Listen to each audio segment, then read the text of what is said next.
দেশে বিদ্যুৎ উৎপাদন বাড়লে বিতরণে অব্যবস্থাপনা ব্যবহার করতে না পেরে দিতে হচ্ছে ভর্তুকি, সঞ্চালন লাইন নির্মাণের উদ্যোগ। নির্বাচন ইস্যুতে বড় দুই দলের কথার লড়াই চলছে। জিয়ার মরণোত্তর বিচার চাইল ৭৭ সালের হত্যাযজ্ঞে স্বজন হারানো বহু পরিবার। কক্সবাজারের রোহিঙ্গা নেতা মহিবুল্লাহ হত্যা এখনো থমথমে অবস্থা। আটক আরও ৪ জনের রিমান্ড শুনানি আজ। দোষীদের ছাড় না দেওয়ার ঘোষণা। এখনো সন্ধান মেলেনি পল্লবীর ৩ শিক্ষার্থীর। তদন্তে মিলছে চাঞ্চল্যকর তথ্য। সব পথেই দেশে আসছে মাদক, পৌঁছে যাচ্ছে প্রান্তিক পর্যায়ে। করোনায় মারা গেলেন জাপা মহাসচিব জিয়াউদ্দিন বাবলু। দেশে সংক্রমণ ও মৃত্যু আরও নিম্নমুখী। জাবির হল খুলছে ১১ অক্টোবর, সিন্ডিকেটের সিদ্ধান্ত। বিদেশি চ্যানেল সম্প্রচারে আইন মানতে হবে বললেন তথ্যমন্ত্রী। স্বাগত জানালো অ্যাটকো। বাস্তবায়নে কিছুটা সময় চান কেবল অপারেটররা। এবং সাব ফুটবলে শ্রীলঙ্কার বিপক্ষে জয় আত্মবিশ্বাসী বাংলাদেশ দল। সামনের চ্যালেঞ্জ ভারত। অসুস্থতা কাটিয়ে অনুশীলনে মিডফিল্ডার সোহেল রানা।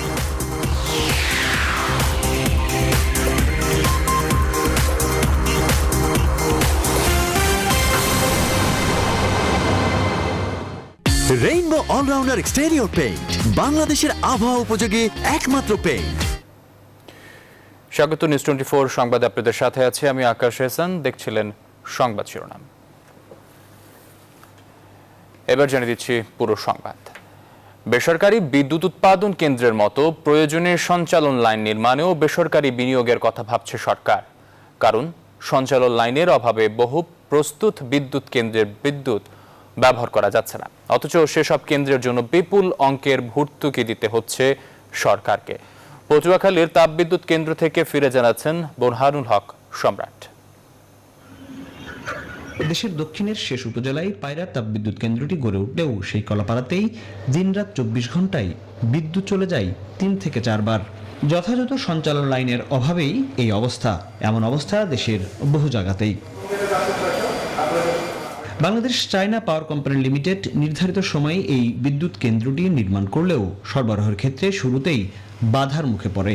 বিদ্যুৎ নিতে না পারার কারণে প্রতি মাসে শত কোটি টাকার ক্যাপাসিটি চার্জ জরিমানার সাথে যোগ হয়েছে অলস কেন্দ্রের দক্ষতা কমে আসার শঙ্কাও। দুটো ইউনিট যদি ফুল ফেসে যদি চলতে পারতো তাহলে আর সবচেয়ে ভালো হতো। এটা এফিসিয়েন্সিটা আমরা পুরোপুরি পেতাম এবং আর্থিকভাবে কিছুটা হলেও সাশ্রয় হতো। সঞ্চালন লাইন নির্মাণে এই মুহূর্তে পদ্মা নদীর অংশটাই বড় বাধা হয়ে দাঁড়িয়েছে, যা কাটছেও না সহজে। এই লাইনের পদ্মা নদী ক্রস করার জন্য একটা অংশ আছে, সেই অংশের দায়িত্বটা দেওয়া হয়েছিল পদ্মা ব্রিজ অথরিটিকে। সে পদ্মা ব্রিজ অথরিটির সেই অংশ এখনো কিন্তু শেষ নেই। কাজে ওইটা শেষ না হলে এই লাইন আপনার সম্পূর্ণ করা যাবে না। ফলে বিদ্যুৎ কেন্দ্র নির্মাণের আগে এখন লাইন নির্মাণের উপরে জোর দিচ্ছেন বিশেষজ্ঞরা। এই মুহূর্তে ক্যাপাসিটি কস্ট দেওয়া ছাড়া তো আমাদের উপায় নেই। এটা একটা বিরাট অর্থনৈতিক গচ্চা দিতে হচ্ছে বাংলাদেশকে। তো সরকারের প্রাধিকারের ভিত্তিতে আমি মনে করি যে এই সঞ্চালন লাইনগুলো তৈরি করার ক্ষেত্রে একেবারে ইমার্জেন্সি ভাবে এটা দেখা উচিত। এমন বাস্তবতার পর বেসরকারি খাতের মাধ্যমে সঞ্চালন লাইনের পরিকল্পনা নিয়েছে সরকার। এ সংকট অচিরেই কাটবে বলেও মনে করছেন মন্ত্রী। কোভিডের কারণে আমরা প্রায় বছর খানেক পিছিয়ে গেছি এই ট্রান্সমিশন লাইনে। তার কারণে আমরা কিন্তু আরো ৬৫০ মেগাওয়াট এই মুহূর্তে আনতে পারছি না। তবে আমরা আশা করছি সামনের বছরের মধ্যে আমরা বাকিটা আমরা নিয়ে আসতে পারবো। পায়রারি কেন্দ্রটির পাশে নির্মাণ হতে যাচ্ছে আরো প্রায় ৩৬০০ মেগাওয়াট ক্ষমতার কয়েকটি বিদ্যুৎ কেন্দ্র। এই মুহূর্তে দেশের সবচেয়ে বড় এই বিদ্যুৎ কেন্দ্র থেকে সবচেয়ে বেশি বিদ্যুৎ নেয়ার পাশাপাশি এক কঠিন অভিজ্ঞতার মুখে পড়ছে সরকার। সঞ্চালন লাইন না থাকার কারণে পূর্ণ উৎপাদন ক্ষমতা থাকার পরও অর্ধেকের বেশি বিদ্যুৎ নেওয়া সম্ভব হচ্ছে না। এমন বাস্তবতায় বিদ্যুৎ উৎপাদন এবং সরবরাহ ব্যবস্থায় নীতিগত কিছু পরিবর্তন আনতে যাচ্ছে সরকার। বোরহানুল হক সম্রাট, নিউজ 24, পায়রা তাপবিদ্যুৎ কেন্দ্র, কলাপাড়া, পটুয়াখালী। উত্তরা থেকে মতিঝিল রুটে নতুন করে জমি অধিগ্রহণ করছে মেট্রো রেল কর্তৃপক্ষ। তবে প্রকল্পের ব্যয় বাড়বে না বলে জানিয়েছে ব্যবস্থাপনা পরিচালক। জানান, স্টেশন এলাকাগুলোয় মানুষের যাতায়াতে পর্যাপ্ত জায়গা রাখতে এই জমি নেওয়া হচ্ছে। এই পরিকল্পনা আগে কেন করা হলো না এমন প্রশ্ন তুললেও এখনকার সিদ্ধান্ত ইতিবাচক হিসেবে দেখছেন বিশেষজ্ঞরা। লাবণ রহমানের রিপোর্টে বিস্তারিত। দেশের প্রথম মেট্রো রেল এরই মধ্যে উত্তরা থেকে মিরপুর পল্লবী পর্যন্ত চলতে দেখেছে দেশবাসী। ডিসেম্বরের মধ্যে আগারগাঁও পর্যন্ত পরীক্ষামূলক মেট্রো চলাচলের লক্ষ্য নিয়ে এগুচ্ছে কর্মযজ্ঞ। মেট্রো রেলের মিরপুর 11 নম্বর স্টেশন নির্মাণ যজ্ঞে এখনই এমন চিত্র স্টেশন এলাকার। ফুটপাতে জায়গা নেই বললেই চলে, কষ্ট করেই স্টেশন এলাকা পার হতে হয় নগরবাসীকে। এই জায়গায় এখন সব বন্ধ হয়ে গেছে গা, পার যাইতে পারে না, আসতে পারে না, যাইতে হলে ঘুরে যেতে হয়। ফুটপাত থাকবে কেমন করে? ফুটপাতে এই অবস্থা থাকলে ফুটপাত থাকে নাকি? বর্তমান বাস্তবতায় এই ফুটপাত অনেকটাই সরু, তার উপর ফুটপাতের উপর নামছে মেট্রো রেলের ওঠানামার সিঁড়ি। আর তাই মেট্রো রেল চালু হওয়ার পরে এই ফুটপাতের কি হবে তা নিয়ে প্রকল্পের শেষ পর্যায়ে ভাবছে কর্তৃপক্ষ।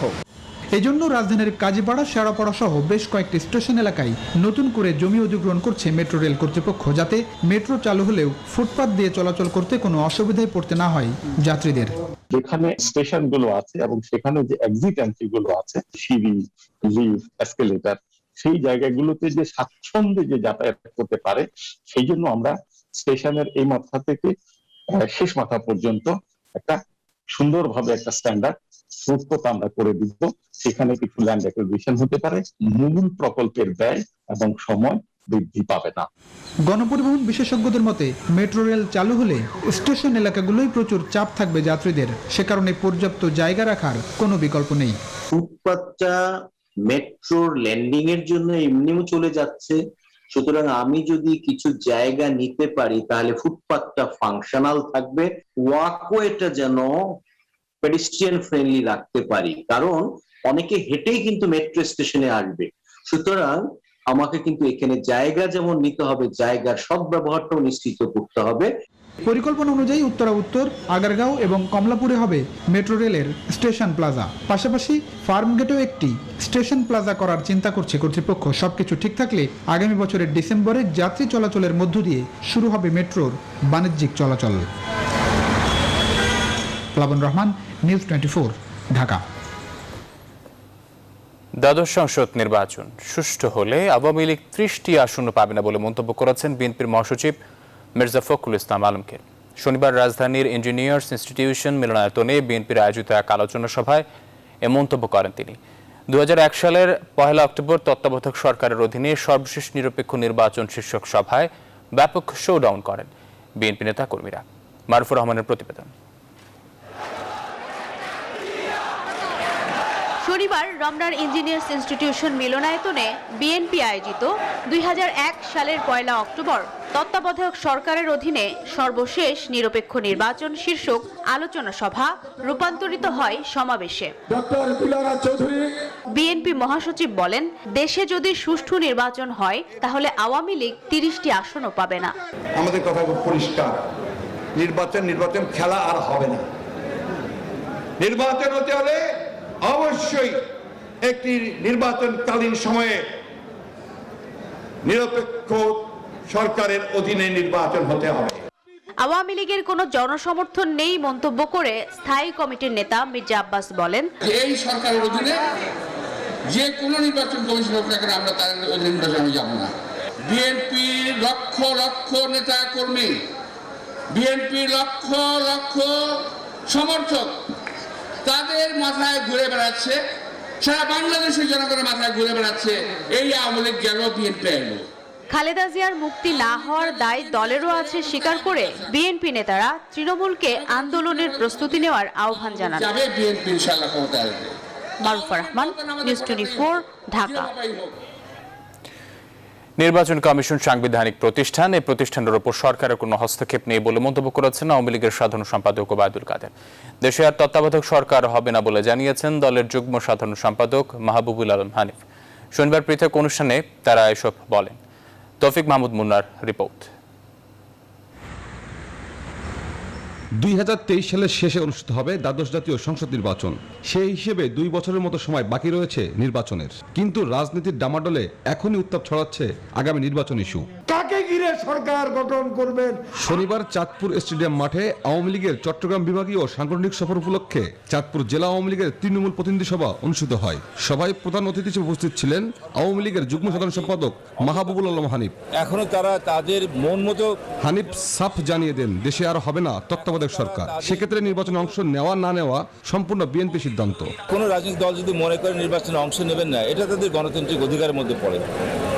তবে এই বাংলাদেশে তত্ত্বাবধায়ক সরকার এটা আর কখনো হবে না। মির্জা ফখরুল সাহেব আর একটা কথা বলছেন যে উনি বলেছেন যে আগামী নির্বাচনে আওয়ামী লীগ 30টার বেশি আসন পাবে না। ভাগ্যের নির্মম পরিহাস, 2008 সালের নির্বাচনে বেগম খালেদার নেতৃত্বে ওই বিএনপি কিন্তু 30টার নিচে আসন পেয়েছিল। ওবায়দুল কাদের বলেন, নির্বাচন কমিশন নিয়ে সরকারের কোনো হস্তক্ষেপ নেই। নির্বাচন কমিশন একটি সাংবিধানিক প্রতিষ্ঠান, এই প্রতিষ্ঠানের উপর সরকারের কোনো হস্তক্ষেপ নেই। মির্জা ফখরুল সাহেবকে প্রশ্ন করতে চাই, আপনি নির্বাচিত হয়েও কেন সংসদে গেলেন না? এটা কোন গণতন্ত্র? ভোটাধিকার নিয়ে তো আপনারাই ছিনিমিনি খেলছিলেন। মীমাংসিত বিষয় নিয়ে অযথা মাঠ গরম না করতে বিএনপি নেতাদের প্রতি আহ্বান জানান ওবায়দুল কাদের। ইতিমধ্যে দেখেছে তৌফিক মাহমুদ মুন্না, নিউজ 24, ঢাকা। সাহেবের বাক 1977 সালে প্রহসনের বিচারে মুক্তিযোদ্ধা সহ দেশপ্রেমিক 1400 সামরিক সদস্যকে হত্যা এবং আরও হাজারো সদস্যকে দণ্ডাদেশ ও চাকরিচ্যুতর ঘটনায় বিচার বিভাগীয় তদন্ত দাবি করেছে পরিবারের স্বজনরা। শনিবার জাতীয় প্রেস ক্লাবে আয়োজিত অনুষ্ঠানে তৎকালীন সামরিক শাসক জিয়াউর রহমানের মরণোত্তর বিচার সহ ক্ষতিপূরণের দাবি জানানো হয়।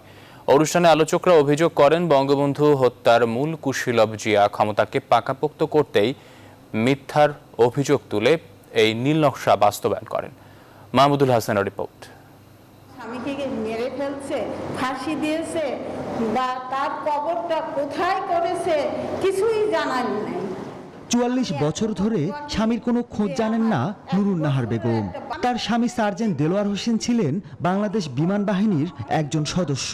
সামরিক অভ্যুত্থানে জড়িত এমন অভিযোগে 1977 সালে তাকে গ্রেপ্তার করা হয়। দেলোয়ারের ভাগ্যে কি ঘটেছে তার কোনো খোঁজ নেই পরিবারের কাছে।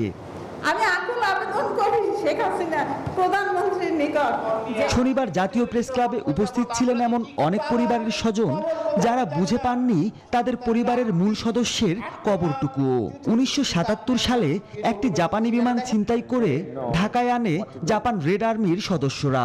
পরে সেই সংকট মিটে গেলেও ঘটনাকে কেন্দ্র করে সামরিক অভ্যুত্থানের অভিযোগ আনা হয় বাংলাদেশ বিমান বাহিনী ও সেনাবাহিনীর শত শত সদস্যের বিরুদ্ধে। তৎকালীন সামরিক শাসক জিয়াউর রহমানের নির্দেশে সামরিক আদালতে মৃত্যুদণ্ডাদেশ হয় 1400 জনের। বিদায়ের আগে সবাই প্রিয়জনকে দেখে, আমি তো আমার স্বামীকে দেখতেও পারি না, লাশও দেখতে পারি না। কি অপরাধ করেছি যে আমি আমার বাবার কবরের পাশে দিয়ে চালাতে পারবো না? সেদিনের প্রত্যক্ষদর্শীরা বলেন, ঢাকা কেন্দ্রীয় কারাগারে নিরপরাধ শত শত মানুষের ফাঁসি দিতে কেঁপে ওঠে জল্লাদদের কঠিন হৃদয়ও। প্রতিদিন তারা জেলখানায় ফাঁসি দিয়ে নিয়েছে। নিজের অবৈধ ক্ষমতাকে পাকাপোক্ত করতেই মিথ্যা কুয়ের অভিযোগ তুলে জেনারেল জিয়াউর রহমান এই হত্যাকাণ্ড ঘটান বলে অভিযোগ করেন অনুষ্ঠানের আলোচকরা। আদর্শহীন মানুষ, যিনি একই সঙ্গে সকালবেলায় শুধু হত্যাকাণ্ডের খবরটা নিয়ে তারপরে তিনি তার দিন শুরু করতেন। আপনারা সকলেই জানেন এটি কোনো বিচার ছিল না। ফাঁসি দেওয়ার পরে রায় হয়েছে, ফাঁসি দেওয়ার পরে আইন করা হয়েছে। 44 বছর আগের নৃশংস সেই কোর্ট মার্শালে বিচারের ঘটনায় বিচার বিভাগীয় তদন্ত, জিয়াউর রহমানের মরণোত্তর বিচার সহ প্রধানমন্ত্রী বরাবর 7 দফা দাবি তুলে ধরেন সামরিক ষড়যন্ত্রের শিকার পরিবারের সদস্যরা। আমরা মরার আগে দেখে যেতে চাই যে আমরা সঠিক বিচার পেয়ে, সঠিক সবকিছু পেয়ে এই দুনিয়া থেকে গেলাম। মাহমুদুল হাসান, নিউজ 24, ঢাকা। রোহিঙ্গা নেতা মহিবুল্লাহ হত্যার ঘটনায় শনিবার আরও একজনকে গ্রেপ্তার করেছে আইন শৃঙ্খলা বাহিনী। এ নিয়ে মোট 4 জনকে গ্রেপ্তার করা হলো। আদালতে উপস্থিত করে তাদের 7 দিন করে রিমান্ড চেয়েছে পুলিশ। রোববার এই বিষয়ে আদালতে শুনানি হবে। রোহিঙ্গা নেতা হত্যায় কক্সবাজারের ক্যাম্পগুলো এখনও থমথমে অবস্থা বিরাজ করছে। পররাষ্ট্রমন্ত্রী একে আব্দুল মোমেন বলেছেন, মহিবুল্লাহর হত্যাকারীদের অবশ্যই বিচারের মুখোমুখি করা হবে। মহিবুল্লাহ নিজ দেশে মিয়ানমারে ফিরে যেতে চেয়েছিলেন, এ কারণেই কিছু স্বার্থান্বেষী মহল তাকে হত্যা করেছে। এ হত্যাকাণ্ডে জড়িত ব্যক্তিদের বিরুদ্ধে কঠোর ব্যবস্থা নেবে সরকার, কাউকে ছাড় দেওয়া হবে না।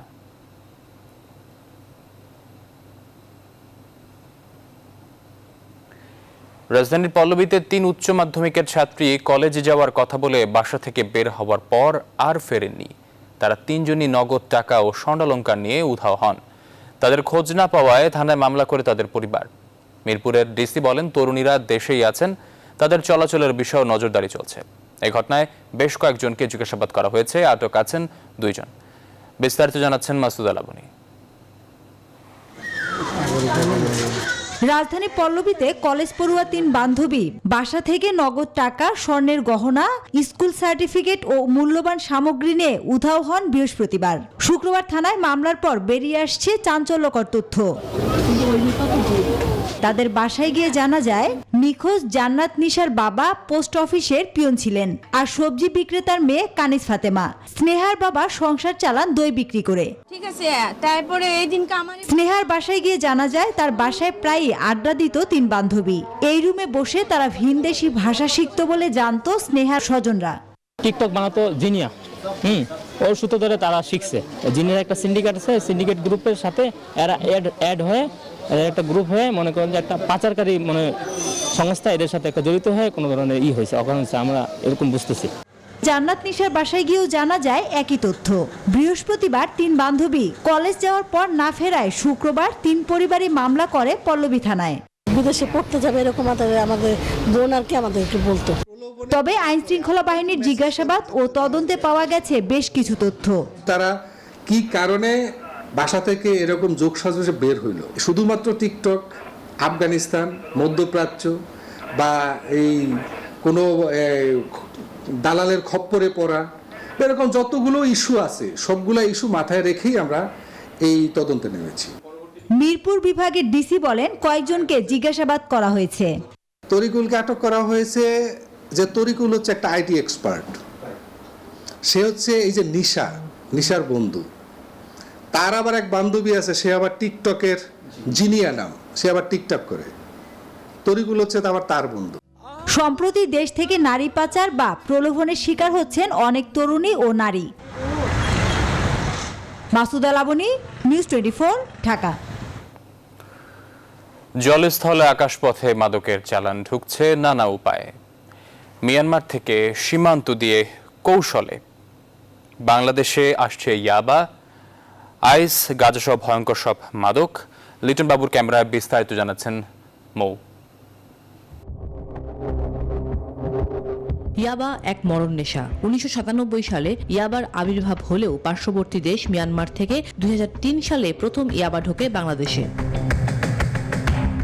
দেশে মাদক প্রবেশে প্রতিনিয়তই নতুন এবং অভিনব কৌশল ব্যবহার করছেন মাদক ব্যবসায়ীরা। কোস্টগার্ড, বিজিবি সহ আইন শৃঙ্খলা রক্ষাকারী বাহিনীর সঙ্গে সমন্বয় করে সারা দেশে মাদক বিরোধী অভিযান আরও জোরদার করা হয়েছে। সম্প্রতি ইয়াবা, গাঁজা, ফেন্সিডিল সহ বিপুল সংখ্যক মাদক উদ্ধার ও জব্দ করা হয়। 2016-তে যেখানে ছিল 58,96,559, 2017-তে কমে আসে 31,48,000। সবশেষ 2021-এর সেপ্টেম্বর মাদকের সংখ্যা 17,82,629। নৌ ও সড়ক পথে এসব মাদক দেশের প্রত্যন্ত অঞ্চল পর্যন্তও চলে যাচ্ছে। বিশেষ করে টেকনাফের 4 পয়েন্ট দিয়ে বেশি ইয়াবা আসছে।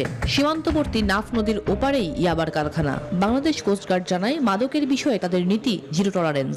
ফিশিং বোটের মাধ্যমে, এছাড়াও যে আমাদের বাণিজ্যিক জাহাজগুলো আসে আমাদের মায়ানমার থেকে, সেখানে বাণিজ্যিক সামগ্রীর মধ্যে তারা ইয়াবা ট্যাবলেটটা যেহেতু সহজে বহনযোগ্য, সেটার মাধ্যমে পাচার করার চেষ্টা করছে আমাদের নাফ নদীর মাঝখানে। ওখানেও তারা চেষ্টা করে যে ওই আইল্যান্ডে কিছু দ্বীপের মধ্যে কিছু ইয়াবা ফেলে রাখার জন্য। স্থলপথেও নতুন কৌশলকে ব্যবহার করছেন মাদক ব্যবসায়ীরা। র্যাবের লিগ্যাল অ্যান্ড মিডিয়া উইং পরিচালকও বলেন, এসব কৌশলও বানচাল করতে অভিযান অব্যাহত রয়েছে। যারা মাদক চোরাকারবারি করছে, ইয়াবা চোরাকারবারি করছে, তারা প্রতিনিয়ত তাদের কৌশল পরিবর্তন করছে। আগে আমরা দেখতাম যে শুধুমাত্র টেকনাফ দিয়ে ইয়াবা আসতো, বাট আমরা এখন দেখেছি দেশে বিভিন্ন জায়গায় দিয়ে ইয়াবা প্রবেশ করছে। সেখানে মাদক চোরাকারবারীরা তাদের ডেস্টিনেশন চেঞ্জ করে তারা ঢাকামুখী ইয়াবা তারা পাচার করছে এবং ঢাকা থেকে তখন বিভিন্ন জায়গায় যাচ্ছে। মাদক পরিবহন রোধে আইন শৃঙ্খলা বাহিনীর বিশেষ গোয়েন্দা নজরদারি রয়েছে বলেও জানায় র্যাব। মৌ খন্দকার, নিউজ 24, ঢাকা। করোনাভাইরাসে আক্রান্ত হয়ে মারা গেলেন জাতীয় পার্টির মহাসচিব ডাকসুর সাবেক জিএস জিয়াউদ্দিন আহমেদ বাবলু। তার মৃত্যুতে বিরোধী দল জাতীয় পার্টি শুধু মহাসচিব শূন্যই হয়নি, দেশের রাজনৈতিক অঙ্গন হারিয়েছে এক দক্ষ রাজনীতিবিদ। শ্রদ্ধা জানাতে এসে এমন কথা বলেছেন বিভিন্ন দলের নেতারা। প্রয়াত নেতার মৃত্যুতে শোক জানিয়েছেন রাষ্ট্রপতি আব্দুল হামিদ ও প্রধানমন্ত্রী শেখ হাসিনা। তহিদ শান্তর প্রতিবেদন। সকাল 9:15টায় রাজধানীর বাংলাদেশ স্পেশালাইজড হাসপাতালে চিকিৎসাধীন অবস্থায় মারা যান জিয়াউদ্দিন আহমেদ বাবলু। গত 6 সেপ্টেম্বর অসুস্থ হলে তাকে ল্যাব এইড হাসপাতালে ভর্তি করা হয়। পরদিন তার করোনা পরীক্ষা করা হলে সেটি পজিটিভ আসে। এর পরপরই শারীরিক অবস্থার অবনতি হলে তাকে ভর্তি করা হয় হাসপাতালে। গুলশান আজাদ মসজিদে বাদেশা গুলশান আজাদ মসজিদে আপনারা সবাই অংশগ্রহণ করার চেষ্টা করবেন। এবং দাফন হবে মিরপুর বুদ্ধিজীবী কবরস্থানে জানাজার পরে। দুপুর 1টায় কাকরাইলে দলের কেন্দ্রীয় কার্যালয়ে আনা হয় জাতীয় পার্টির মহাসচিব সাবেক ডাকসু জিএস জিয়াউদ্দিন আহমেদ বাবলুকে। তার মরদেহে ফুল দিয়ে শ্রদ্ধা জানান দলের চেয়ারম্যান। উনি সবসময় দেশ ও জাতির কল্যাণে সত্য কথা বলেছেন, যে কোনো ত্যাগ স্বীকারের জন্য প্রস্তুত ছিলেন। আমরা আজ ওনাকে হারিয়ে জাতীয় পার্টিতে একটি অত্যন্ত দক্ষ একজন নেতাকে হারালাম। একটা শূন্যতা, বিশাল শূন্যতা সৃষ্টি হলো। এরপর দলের অন্য নেতাদের সঙ্গে বিভিন্ন রাজনৈতিক দলের নেতারাও স্মরণ করেন দেশের রাজনীতিতে বাবলুর অবদানের কথা। এমন একজন মানুষ ছিলেন, ওনার কথা আমরা সকলেই শত শত হাজার হাজার লক্ষ লক্ষ নেতা কর্মী ওনার কথা শোনার পরে আমার দম বন্ধ হয়ে আসতেছে আমি যখন শুনেছি। আজকে তার এই প্রয়াণে বাংলাদেশ আওয়ামী লীগের পক্ষ থেকে আমরা গভীর শোক এবং দুঃখ প্রকাশ করছি, বঙ্গবন্ধু কন্যা দেশরত্ন শেখ হাসিনার পক্ষ থেকেও। বাদ এশা গুলশান আজাদ মসজিদে প্রয়াত জিয়াউদ্দিন বাবলুর নামাজে জানাজা অনুষ্ঠিত হবে। পরে মিরপুর শহীদ বুদ্ধিজীবী কবরস্থানে সমাহিত করা হবে তাকে। তৌহিদ শান্ত, নিউজ 24, ঢাকা। বাংলাদেশে বিদেশি চ্যানেল সম্প্রচার করতে হলে এর পরিবেশক ও চ্যানেল কর্তৃপক্ষকে আইন মেনে চলতে হবে বলে জানিয়েছেন তথ্যমন্ত্রী হাসান মাহমুদ। এই সিদ্ধান্তকে স্বাগত জানিয়েছে association of television channel owners অ্যাটকো।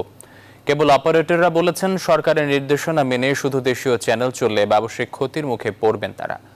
নির্দেশনা বাস্তবায়নে আরও কিছুটা সময় দেওয়ারও দাবি তাদের। বিস্তারিত জানাচ্ছেন লাকমিনা জেসমিন সোমা। বিজ্ঞাপন সহ অনুষ্ঠান প্রচার করে এমন সব বিদেশি চ্যানেলের সম্প্রচার বন্ধ করে দিয়েছে দেশের কেবল অপারেটররা। ফলে বন্ধ রয়েছে বিবিসি, সিএনএন সহ আন্তর্জাতিক নিউজ চ্যানেল এবং ভারতীয় চ্যানেল সহ সব বিদেশি চ্যানেলের সম্প্রচার। শুক্রবার থেকে বিজ্ঞাপন সহ বিদেশি চ্যানেল সম্প্রচার করা যাবে না। তথ্য ও সম্প্রচার মন্ত্রণালয় থেকে এই নির্দেশনা দেওয়া হয়েছিল এসব চ্যানেলের দেশীয় পরিবেশকদের। এ নিয়ে শনিবার চট্টগ্রামে এক অনুষ্ঠান শেষে সাংবাদিকদের প্রশ্নের জবাব দেন তথ্যমন্ত্রী হাসান মাহমুদ। বলেন, এখন আইন মেনে বিদেশি চ্যানেলের সম্প্রচার করতে হলে পরিবেশক ও চ্যানেল কর্তৃপক্ষকেই বিকল্প পথ খুঁজে বের করতে হবে। আমাদের আইনকে বৃদ্ধাঙ্গুলি প্রদর্শন করে বিদেশি চ্যানেলগুলো তারা বিজ্ঞাপন সহ সম্প্রচার করছিল। আমরা বহুবার তাগাদা দিয়েছি, যারা এই চ্যানেলগুলোর বাংলাদেশে যারা এজেন্ট কিংবা অপারেটর, তারাই যেহেতু তারা বিজ্ঞাপন মুক্তভাবে তাদেরকে ফিড দিচ্ছে না, সেজন্য তারা সম্প্রচার বন্ধ করেছে। রাজধানীতে অপর এক ব্রিফিংয়ে কেবল অপারেটর অ্যাসোসিয়েশন বাংলাদেশ কোঅপ নেতারা বলেন, সরকারের এই নির্দেশনার ব্যাপারে বিদেশি চ্যানেল কর্তৃপক্ষের সাথে কথা বলেছেন, আরও কিছুটা সময় চেয়েছেন তারা। সেই সময়টা তাদের যৌক্তিক দাবি। আমি মনে করি যে আমাদের মাধ্যমে হোক, ডিস্ট্রিবিউটরের মাধ্যমে হোক বা সরকার সরাসরি ব্রডকাস্টারের সাথে আলাপ আলোচনা করে এই ব্যাপারে একটি যৌক্তিক সময় নির্ধারণ করে তারপরেই এই পদক্ষেপটি নেওয়া উচিত। এখন যে 30টা চ্যানেল দিয়ে আমি বাংলাদেশের 30টা চ্যানেল প্রচার করে আমাকে 300 টাকা দিতে, সেটা আমি বুঝতে পারবো আগামী 10 দিন পরে এটার অবস্থাটা কি দাঁড়াবে। সন্ধ্যায় এক ভার্চুয়াল ব্রিফিংয়ে সুষ্ঠু সমাধানে সবাইকে আলোচনায় বসার আহ্বান জানায় টেলিভিশন মালিকদের সংগঠন অ্যাটকো। দেশীয় টেলিভিশন চ্যানেলগুলো দীর্ঘদিন ধরে বিজ্ঞাপন সহ বিদেশি চ্যানেলে অনুষ্ঠান প্রচারের বিরোধিতা করে আসছে। লাকমিনা জেসমিন সোমা, নিউজ 24, ঢাকা। মহাত্মা গান্ধীর অহিংস আন্দোলন আজ সমভাবে গুরুত্বপূর্ণ বলে মন্তব্য করেছেন আইনমন্ত্রী আনিসুল হক। আর পররাষ্ট্রমন্ত্রী এ কে মোমেন বলেছেন, বাংলাদেশ ভারত সম্পর্ক হৃদ্রতার। নোয়াখালীর সোনাইমুড়ির গান্ধী আশ্রমে আন্তর্জাতিক অহিংসা দিবস এবং মহাত্মা গান্ধীর 152তম জন্মদিন উপলক্ষে আয়োজিত অনুষ্ঠানে এসব কথা বলেন তারা। অনুষ্ঠানে ভারতীয় হাইকমিশনার বিক্রম দোরাইস্বামী আরও অনেকে বক্তব্য রাখেন। নোয়াখালী থেকে আকবর হোসেন সোহাগের পাঠানো তথ্য ও চিত্র নিয়ে ডেস্ক রিপোর্ট। অহিংস নীতির পুরোধা মহাত্মা গান্ধীর 152তম জন্মবার্ষিকী ও আন্তর্জাতিক অহিংসা দিবস উপলক্ষে শনিবার বিকেলে নোয়াখালীর সোনাইমুড়ির জয়াক গ্রামে গান্ধী আশ্রমে নানা কর্মসূচি পালিত হয়। গান্ধী আশ্রম ট্রাস্টের চেয়ারম্যান বিচারপতি সৌমেন্দ্র সরকারের সভাপতিত্বে আলোচনা সভায় প্রধান অতিথি আইনমন্ত্রী আনিসুল হক বলেন, গান্ধীজির শান্তিপূর্ণ উপায়ে দাবি আদায়ের পদ্ধতি বর্তমানেও সমানভাবে গুরুত্বপূর্ণ। তার মহান দর্শন ও কর্মময় জীবন এখন স্থান কাল সীমা ছাড়িয়ে গোটা বিশ্বের মানুষকে অনুপ্রাণিত করছে, বিভিন্ন দেশ ও জাতিকে দেখিয়ে দিচ্ছে আলোর পথ। বিশেষ অতিথি পররাষ্ট্রমন্ত্রী ডক্টর এ.কে. আব্দুল মোমেন ভারত ও বাংলাদেশের মধ্যকার গভীর সম্পর্কের কথা উল্লেখ করেন। আমরা আশা করব এমন এক পরিবেশ আমরা এই উপমহাদেশ সৃষ্টি করব যেখানে ধর্ম বর্ণের কারণে কোনো লোক যাতে আহত না হয়। বাংলাদেশে নিযুক্ত ভারতের হাইকমিশনার বলেন, ৭৫ বছর আগে নোয়াখালীতে সাম্প্রদায়িক দাঙ্গা দূর করতে গান্ধীজি যে ভূমিকা রেখে গেছেন তা আজও অনুকরণীয়। It is instructive to note that after Mahatma Gandhi's interventions in Calcutta and in Noakhali, violence more or less completely stopped in the eastern part of what was then British India, which says a lot about the culture of Bangladesh and the Bengali people, but also about the power of the Mahatma and his message. আলোচনা সভার আগে দুই মন্ত্রী ও ভারতীয় high commissioner Mahatma গান্ধীর প্রতিকৃতিতে পুষ্পার্ঘ্য নিবেদন করেন। এরপর নবরূপায়িত গান্ধী মেমোরিয়াল মিউজিয়াম উদ্বোধন করেন তারা। নোয়াখালী গান্ধী আশ্রম ও ঢাকার ভারতীয় হাই কমিশন যৌথভাবে এই অনুষ্ঠানের আয়োজন করে। এ উপলক্ষে সাংস্কৃতিক অনুষ্ঠানেরও আয়োজন করা হয়। Desk report, news 24। সংবাদে নিচ্ছে একটি বিরতির সঙ্গে থাকুন।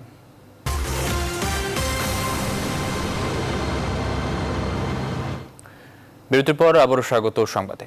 এবারে করোনা আপডেট।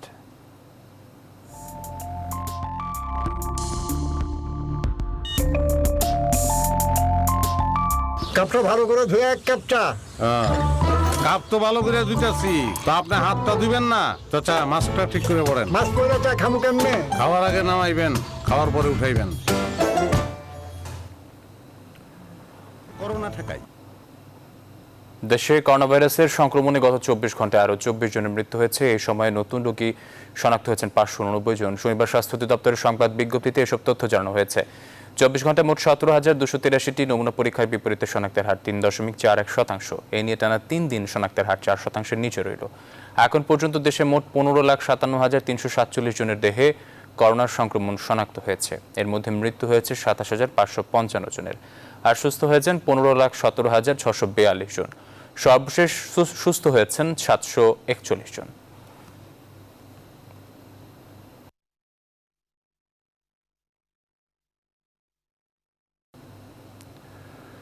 কোভ্যাক্সের আওতায় জার্মানি থেকে দেশে পৌঁছেছে অক্সফোর্ড অ্যাস্ট্রাজেনেকার আরও 7,90,000 ডোজ করোনা টিকা। শনিবার বিকেলে টিকা বহনকারী ফ্লাইট হজরত শাহজালাল আন্তর্জাতিক বিমানবন্দর অবতরণ করে। ভ্যাকসিন গ্রহণ করতে বিমানবন্দরে উপস্থিত ছিলেন বাংলাদেশে নিযুক্ত জার্মানির রাষ্ট্রদূত, স্বাস্থ্য অধিদপ্তরের মহাপরিচালক এবং স্বাস্থ্য সেবা বিভাগের সচিব। পরে ব্রিফিংয়ে জার্মান সরকারকে ধন্যবাদ জানান স্বাস্থ্য অধিদপ্তরের মহাপরিচালক।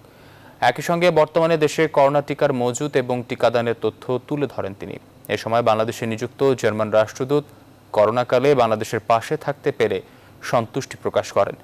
দেশে এখন পর্যন্ত কোভিড টিকা এসেছে 5,70,85,080 dose. Where I have the honor and the big pleasure to work in since 3 months is contributing to the impressive fight that has started a long time ago also in Bangladesh against COVID-19.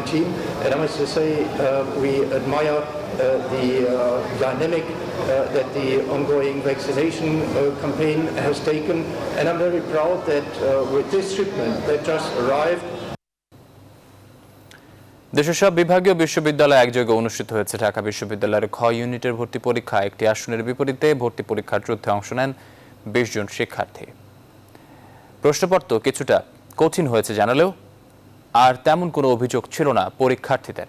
তবে স্বাস্থ্যবিধি মানার বিষয়ে খুব বেশি আয়োজন ছিল না পরীক্ষা কেন্দ্রে।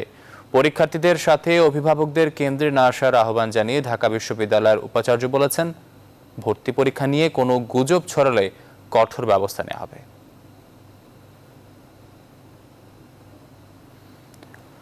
যথাসময়ে ঢাকা বিশ্ববিদ্যালয়ের আবাসিক হল খুলে দেওয়া হবে বলে জানিয়েছেন উপাচার্য ডক্টর আখতারুজ্জামান।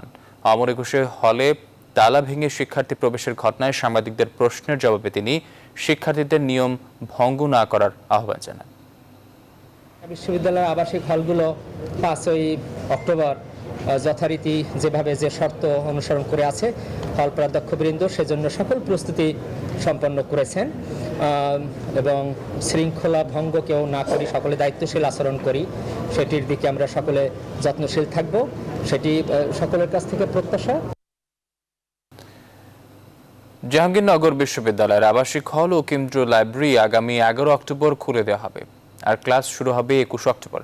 শনিবার বিশ্ববিদ্যালয়ের সিন্ডিকেট সভায় সিদ্ধান্ত হয়, স্বাস্থ্যবিধি মেনে আগামী 11 তারিখে হল ও লাইব্রেরি খুলে দেওয়া হবে। তবে লাইব্রেরিতে সাবেক শিক্ষার্থীদের প্রবেশের অনুমতি দেওয়া হবে না। এছাড়া হলগুলোয় শুধুমাত্র রানিং শিক্ষার্থীরা অবস্থান করতে পারবে।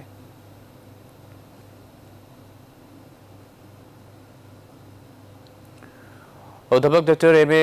হান্নান ফিরোজ ছিলেন স্ট্যামফোর্ড ইউনিভার্সিটির প্রতিষ্ঠাতা ও ট্রাস্টি বোর্ডের চেয়ারম্যান।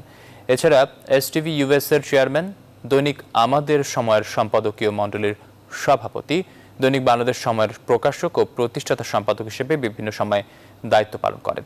তার জন্মবার্ষিকী উপলক্ষে স্ট্যামফোর্ড ইউনিভার্সিটিতে আয়োজন করা হয় গণমাধ্যম স্বাধীনতা ও দায়িত্বশীলতা প্রকাশের ভূমিকা শীর্ষক স্মারক বক্তৃতার। অনুষ্ঠানে প্রধান বক্তা ছিলেন বাংলাদেশ প্রতিদিনের সম্পাদক এবং নিউজ 24 ও রেডিও ক্যাপিটালের সিইও নঈম নিজাম। প্রধান অতিথি ছিলেন স্ট্যামফোর্ড ইউনিভার্সিটির চেয়ারম্যান ফতিনাজ ফিরোজ। অনুষ্ঠানে মিডিয়ার প্রগতিশীল ও মানবিক ব্যক্তিত্ব প্রয়াত হান্নান ফিরোজের উদারতার স্মৃতিচারণ করেন নঈম নিজাম। তার মূল লক্ষ্য ছিল teaching excellence from good to great.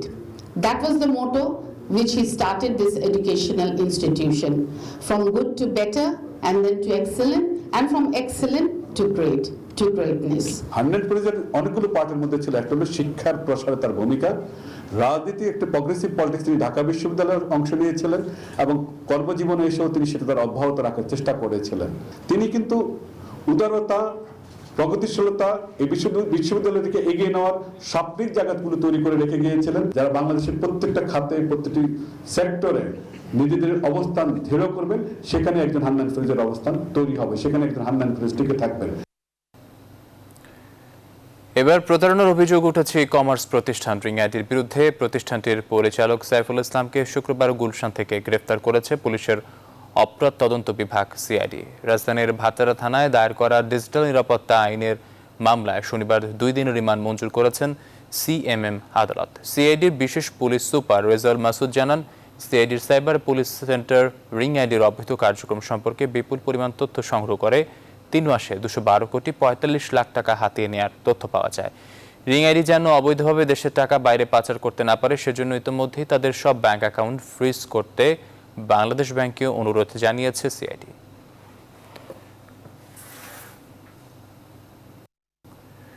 সংবাদ রিপোর্ট জানিয়েছে আরও একটি বিরতির সঙ্গে থাকুন।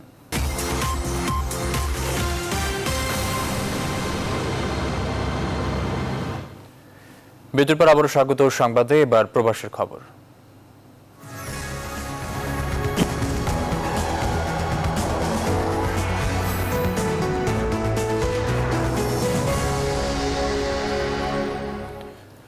বাহরাইনে বাংলাদেশ স্কুল প্রতিষ্ঠার 25 বছর পূর্তিতে রজত জয়ন্তী সহ নানা আনুষ্ঠানিকতা সম্পন্ন হয়েছে।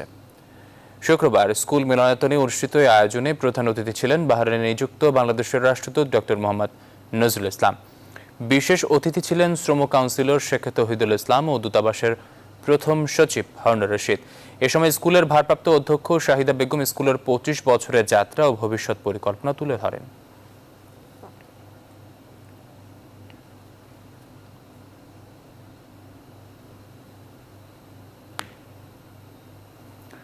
প্রবাসীদের কল্যাণে গঠিত মক্কার অরাজনৈতিক সংগঠন মক্কা প্রবাসী ঐক্য কল্যাণ পরিষদের ৪র্থ বর্ষপূর্তি বিজয়ী সংবর্ধনা অনুষ্ঠিত হয়েছে। স্থানীয় এক হোটেলে অনুষ্ঠিত এই অনুষ্ঠানের প্রধান অতিথি ছিলেন জেদ্দা বাংলাদেশ কনসুলেটের কল্যাণ কর্মকর্তা আলী আসগর চৌধুরী।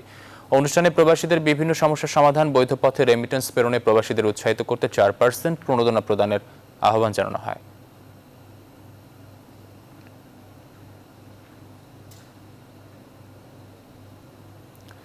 ইতালির সিটি কর্পোরেশন নির্বাচনের প্রচারণায় ব্যস্ত সময় পার করছেন বাংলাদেশি প্রার্থীরা।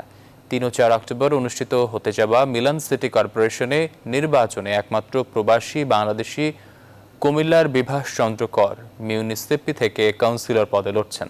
এর মধ্য দিয়ে মিলানে এই প্রথম কোনো প্রবাসী বাংলাদেশি ইতালির মূলধারার রাজনীতির সাথে জড়িত হয়ে নির্বাচনে অংশগ্রহণ করছেন। এ ঘটনায় উচ্ছ্বসিত প্রবাসী বাংলাদেশিরা তার প্রচারণায় নেমেছেন।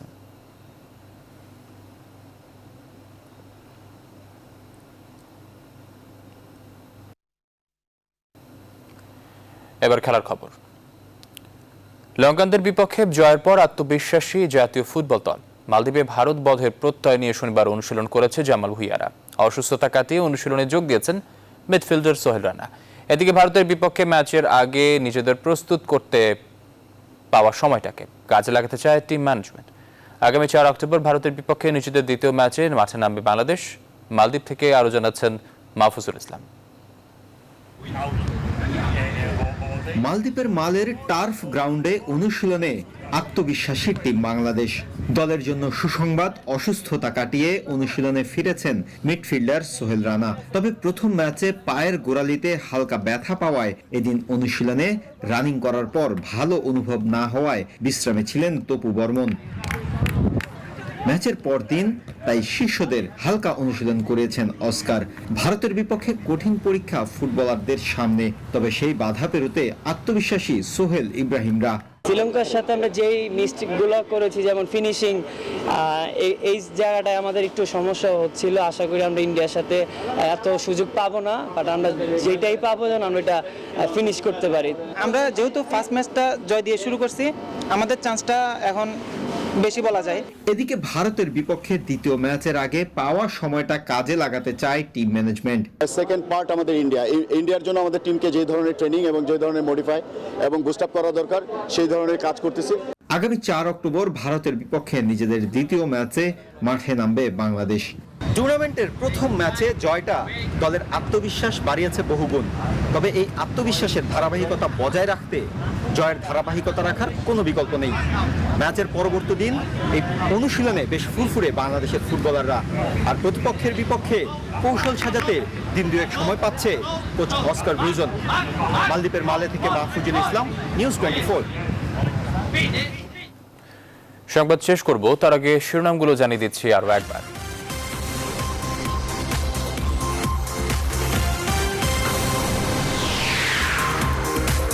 দেশে বিদ্যুৎ উৎপাদন বাড়লেও বিতরণে অব্যবস্থাপনা, ব্যবহার করতে না পেরে দিতে হচ্ছে ভর্তুকি, সঞ্চালন লাইন নির্মাণের উদ্যোগ।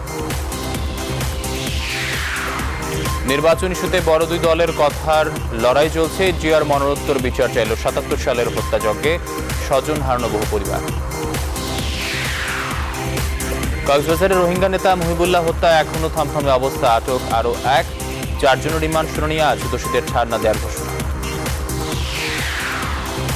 এখন সন্ধান মেলেনি পল্লবীর 3 শিক্ষার্থীর, তদন্তে মিলছে চাঞ্চল্যকর তথ্য। সব পথেই দেশে আসছে মাদক, পৌঁছে যাচ্ছে প্রান্তিক পর্যায়ে।